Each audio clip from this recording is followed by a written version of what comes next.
Kozhikode west Nile പനി ബാധിച്ച് ഒരു മരണം. തിങ്കളാഴ്ച മരിച്ച 13-കാരിക്ക് വെസ്റ്റ് നൈൽ പനിയെന്ന് സ്ഥിരീകരണം. വിവരങ്ങളുമായി അലക്സ മുഹമ്മദ് ചേരുന്നു തിരുവനന്തപുരത്ത് നിന്ന്. അലക്സ്, എന്തൊക്കെയാണ് വിശദാംശങ്ങൾ? വേണു, കോഴിക്കോടും മലപ്പുറവുമാണ് വെസ്റ്റ് നൈൽ ബാധിതർ ചികിത്സയിൽ ഉണ്ടായിരുന്ന സ്ഥലങ്ങൾ. ഈ മെഡിക്കൽ കോളേജുകളിലാണ് രോഗികൾ ചികിത്സയിൽ ഉണ്ടായിരുന്നത്. അതിൽ കോഴിക്കോട് ചികിത്സയിൽ ഉണ്ടായിരുന്ന 13-കാരിയുടെ മരണം വെസ്റ്റ് നൈൽ മൂലമാണെന്ന് സ്ഥിരീകരിക്കുകയാണ് ആരോഗ്യവകുപ്പ്. തിങ്കളാഴ്ചയാണ് ഈ 13-കാരി മരിച്ചത്.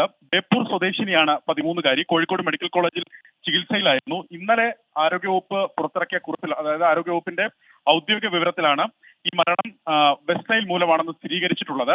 മറ്റു ചില മരണങ്ങൾ കൂടി ഇന്നലെ സ്ഥിരീകരിച്ചിട്ടുള്ളത് വെസ്റ്റ് നൈൽ മൂലമല്ല, എലിപ്പനി മൂലം തിരുവനന്തപുരത്ത് ഒരു മരണം. അത് 7-ാം തീയതി മരിച്ച ഒരു സ്ത്രീയുടെ, അതായത് 51 വയസ്സുള്ള തിരുവനന്തപുരം സ്വദേശിയായ ഒരു സ്ത്രീയുടെ മരണം എലിപ്പനി മൂലമാണെന്ന് സ്ഥിരീകരിച്ചിട്ടുണ്ട്. അതുപോലെ ഒരു ഡെങ്കി മരണം, അത് 12-ാം തീയതി മരിച്ച ഒരു അടൂർ സ്വദേശിനിയുടേത് ഡെങ്കിപ്പനി മൂലമാണ് എന്നത് കൂടി സ്ഥിരീകരിക്കുന്നുണ്ട്.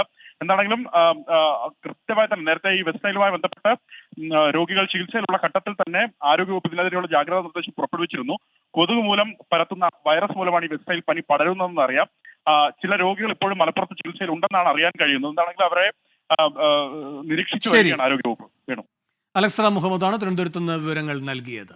ലോകത്തെവിടെയായാലും ഏത് സമയത്തും 24 വാർത്തകളും ഓഗ്മെന്റഡ് റിയാലിറ്റി പാക്കേജുകളും എക്സ്പ്ലെയിനറുകളും വിശദമായി കാണാൻ ഞങ്ങളുടെ യൂട്യൂബ് ചാനൽ നിങ്ങൾക്ക് സബ്സ്ക്രൈബ് ചെയ്യാം.